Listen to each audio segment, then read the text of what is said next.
नमस्कार दोस्तों, Avon Haryana news में आपका स्वागत है। भाई इस वक्त की बात करा तो भाई आदमपुर उपचुनाव है जो बिल्कुल नज़दीक आ चुका है। और एक तरफ की बात करा तो आज गांव खैरपुर में पहुंचे हैं और खैरमपुर में जो स्कूल के बाहर धरना लगा रखा है, कुछ देख सकते हैं, आपको बुजुर्ग नज़र आ रहे होंगे, कुछ युवा साथी भी नज़र आ रहे हैं और धरना लगा रखे हैं। इनसे बातचीत कराएंगे भाई, तो आइए जानते हैं इनसे। नमस्कार जी। नमस्कार जी सर, अपना नाम बता दीजिए। राम कुमार। राम कुमार जी, कितने दिन हो गए धरना चलते हुए? दर्दन तो हो गया 1.5 महीना। 1.5 महीना। अच्छा, 1.5 महीना हो गया।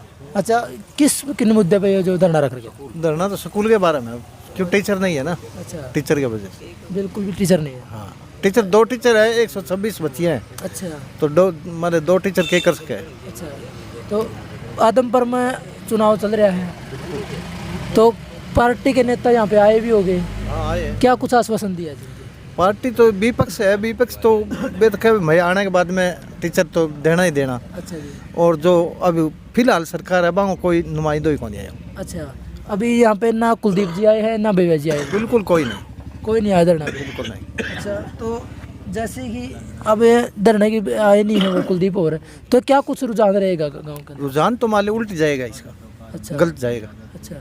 भी एक तो स्कूल सामूहिक काम है, हाँ हाँ, बिम न आना तो गांव में प्रभाव तो पड़ा ही बात का। बिल्कुल जी। हाँ। कुलदीप जी का कहना ये है कि मैंने एक गांव में और आप धरना लग रखा था, उसमें भी मतलब स्कूल खुलवाया है और टीचरों को भेजा है, और खैरमपुर में भी मेरे लिए अभी इलेक्शन चल रहा है इस कारण, लेकिन थोड़ा समय लग रहा, लेकिन वो कार्य चल रहा है, ये कह रहा था। नहीं नहीं, वो तो एक झूठी बात करे। पहले तो अपने मुआवजा खातिर कहो, बोले मुआवजा अपना तैयार आ जाई अच्छा। इलेक्शन पहले। अब बोले इलेक्शन के बाद आचार संहिता लागी, तो आचार संहिता मान लिया अभी गाँव में खंबा जाए बे आचार संहिता कौन लागेड़ी, ट्रांसमीटर रखे बे आचार संहिता कौन ही। जी बात है, बस चीज तो बराबर ही है। बिल्कुल जी। तो टीचर भेजे आचार संहिता भी हम क्या करे। जी बिल्कुल सही बात है। तो जैसे कि अभी कुलदीप जी तो ये भी कहना है कि मैंने कुछ ग्रांट भी आया है,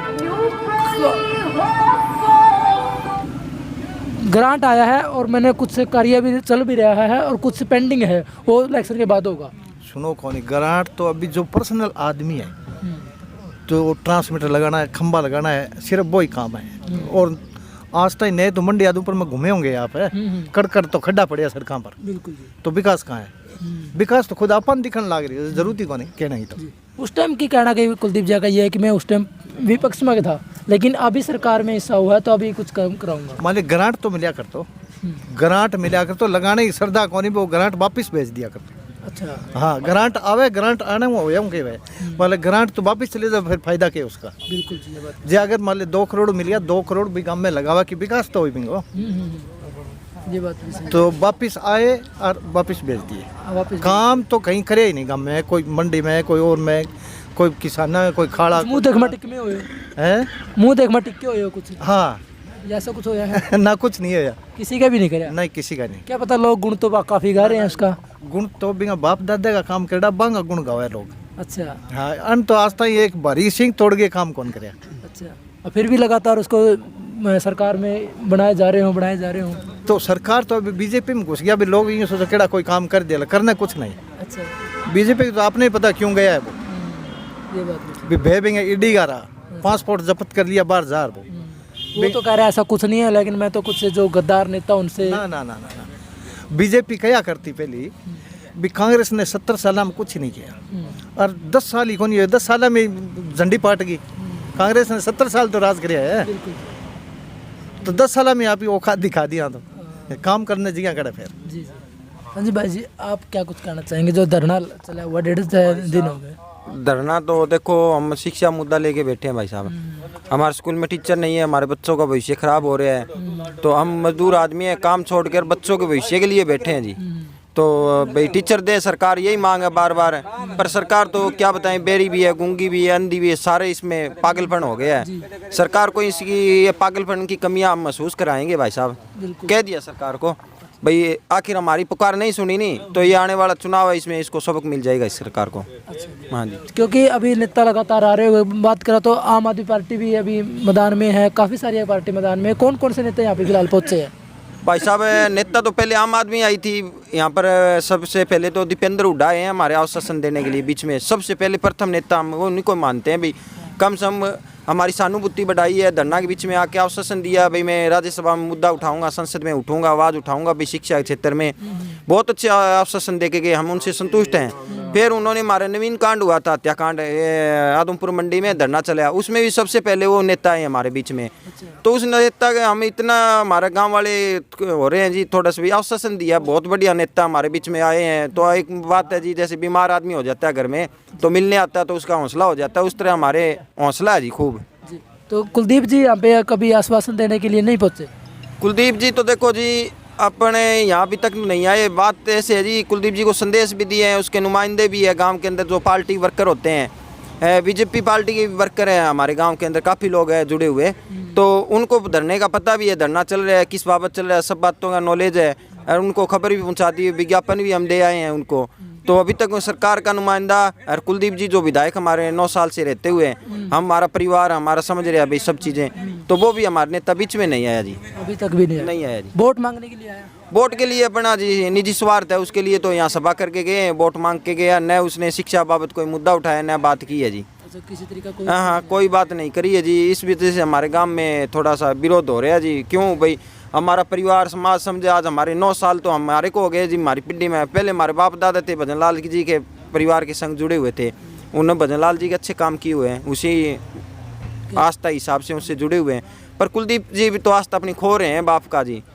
क्या लग रहा है आपको जो धरना रखा हुआ, क्या कुछ सोल्यूशन हो पाएगा इसका?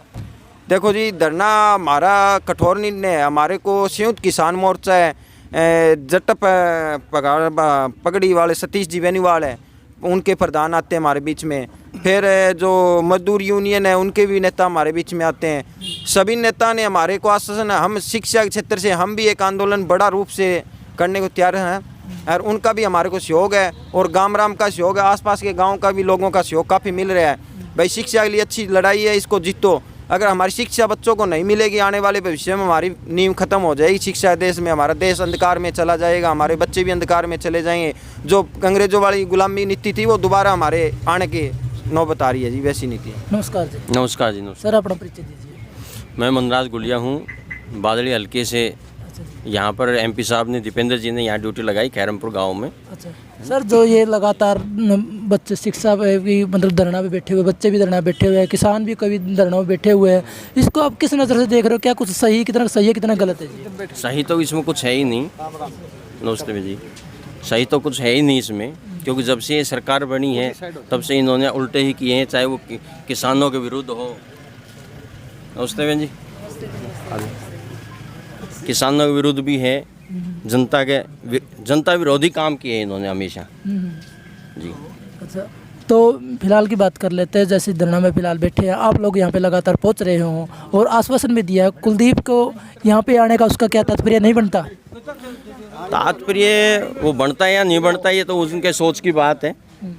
ठीक है, जिस जनता ने, आदमपुर की जनता ने उनको पलकों पे बैठा करके विधानसभा भेजा था, तो ये तो उन्होंने सोचना है, और उन्होंने उन्हीं जनता के भावनाओं को ठेस पहुंचाते हुए उस दिन तो बीजेपी के विरोध में वोट मांग रहे थे, अब उसी के और आज उन्हीं की गोद में जाके बैठे हैं। तो जनता, यहाँ आदमपुर की जनता पागल नहीं है, सब समझती है, और इसका नतीजा अब आने वाली 3 तारीख को जनता उनको दिखा भी देगी, रिजल्ट दिखा करके। तो जैसे कि अभी बता रहे हैं कि जो कुलदीप जी की मैंने 500 करोड़ रुपया का भी ग्रांट पास किया है और लगातार काम भी चल रहा है, कितना सही कितना गलत? ये जनता को बेवकूफ़ बनाने वाली बात है। सिर्फ आश्वासन दे रहे हैं, दिया तो नहीं, किसी जनता का मिला तो नहीं, उसका फ़ायदा तो नहीं मिला ना कुछ। तो जनता को सिर्फ भ्रमित करने वाली बात है, ऐसा कुछ नहीं है। करने वाला होता तो पहले भी कर सकता था ना। तो पहले कह रहे कि मैं विपक्ष में तो कुछ कर नहीं पाया, लेकिन अभी सरकार में हिस्सा हुआ तो अभी कर पाऊँगा। विपक्ष में रहते रहते भी जनता की भावनाओं को तो कदर कर सकते थे वो, और जिन जनता की भावनाओं को उन्होंने ठेस पहुंचाई है, स्कूल जो है बंद कर दिए, नई शिक्षा नीति लेके आए हैं। हुड्डा साहब ने कहा है कि जब भी उनकी सरकार आएगी तो एक कलम में सभी स्कूलों को जो बंद स्कूल कर दिए हैं उनको दोबारा से रीओपन किया जाएगा। तो बात चुनाव की कर लेते हैं, कितना क्या कुछ माहौल, मतलब बात कर ले किसके साथ अपनी फाइट है जयप्रकाश जी की?